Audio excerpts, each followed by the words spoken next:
Hi everyone, welcome to Mindful Crafts and More. I am Katrina. If this is your first time checking out my channel, welcome. Take a look at this video or any of my other videos, and if you find yourself inspired, join my channel.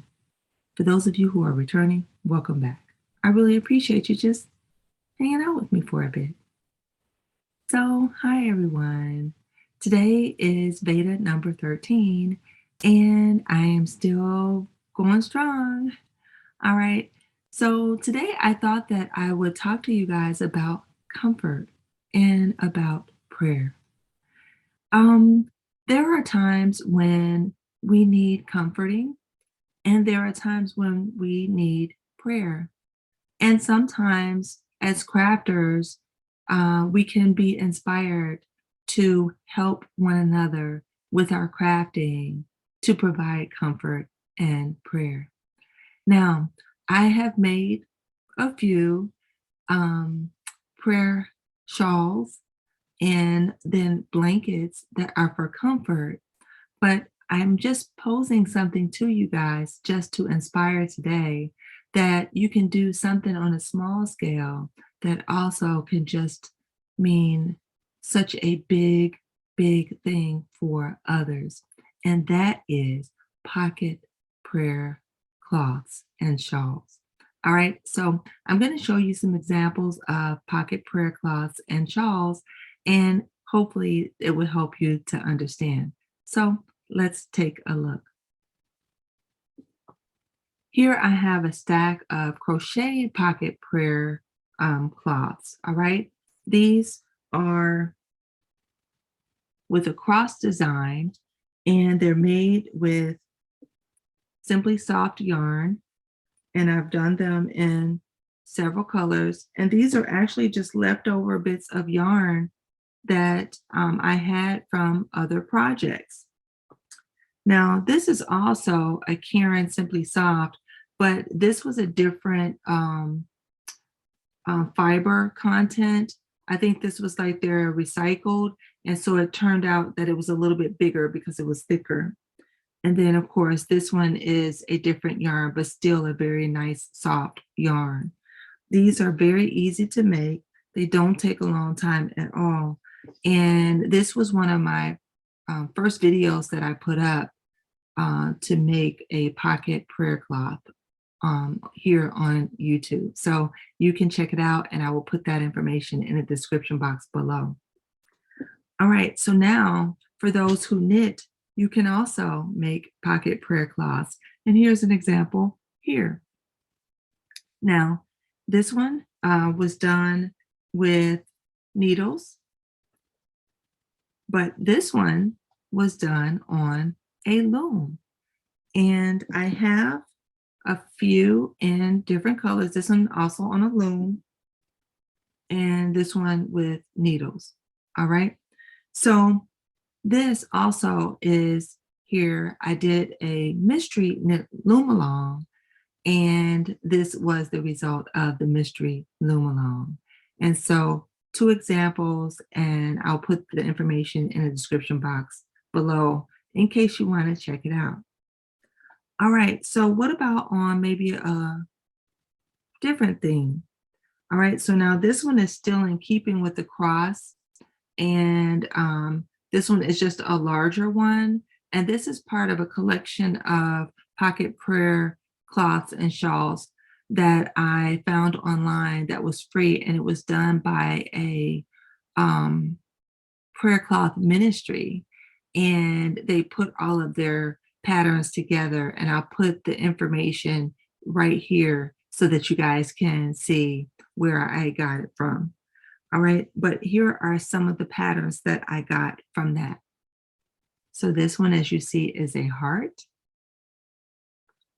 And this one was in Simply Soft, so it is smaller, but you can still see the design even though the yarn is a lot softer.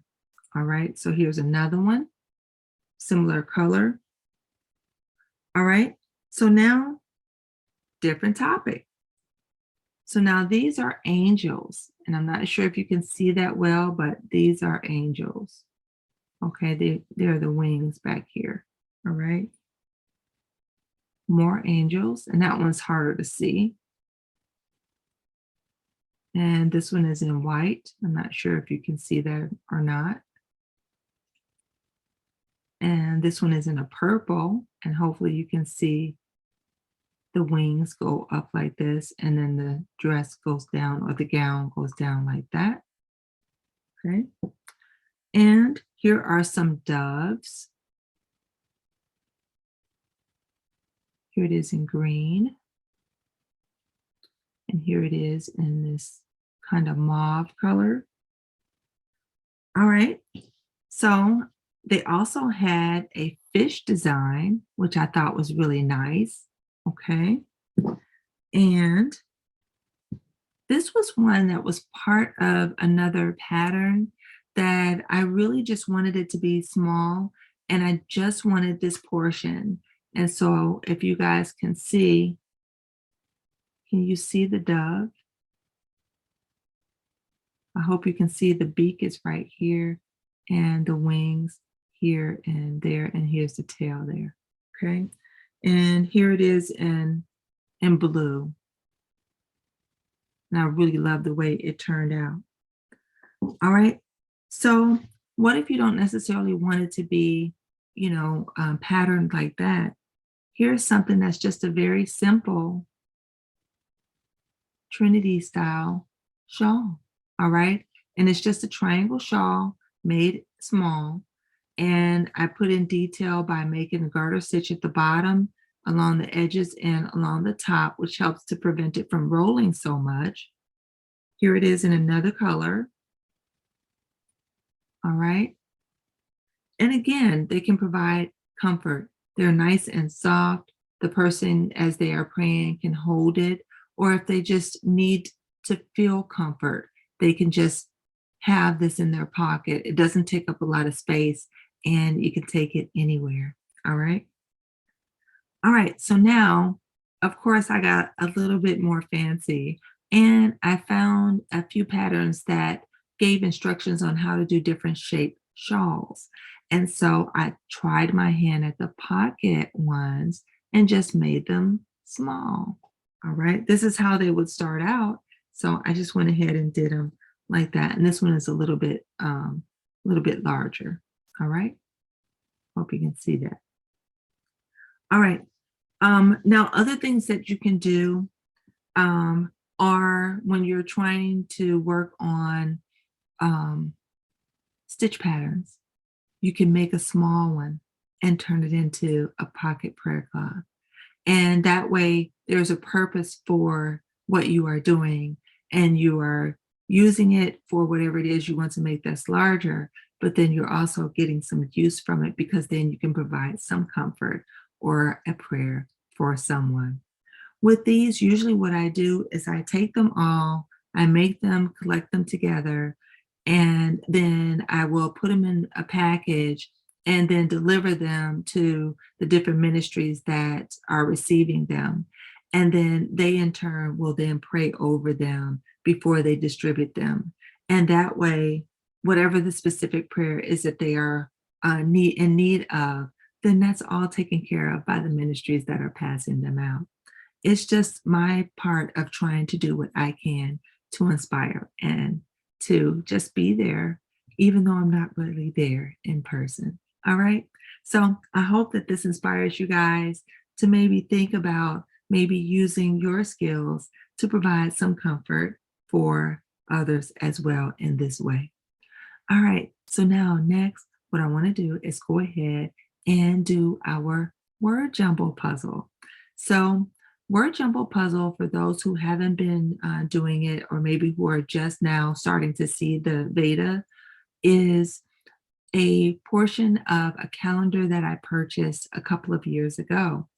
And I like puzzles. And so I found this and I thought it was really interesting. So I brought it home. And it gives you 6 letters each day. And what you are to do is try to find at least one 6-letter word, one 5-letter word, one 4-letter word, and one 3-letter word. And you're done. Now, of course, you can usually find more than one, but sometimes it is a challenge And I just have to put them down and just think about it a little bit or not think about it for a while and come back and look. And then sometimes I can see a word that I didn't see before. All right. So we've been having a lot of fun doing this. And if you haven't started, go ahead and give it a try. All right. So let's go ahead and show the solution for yesterday's puzzle here. And this is what I came up with. And here is the puzzle for today. So, yes, I see you guys are having a lot of fun and giving those answers right away as you see it.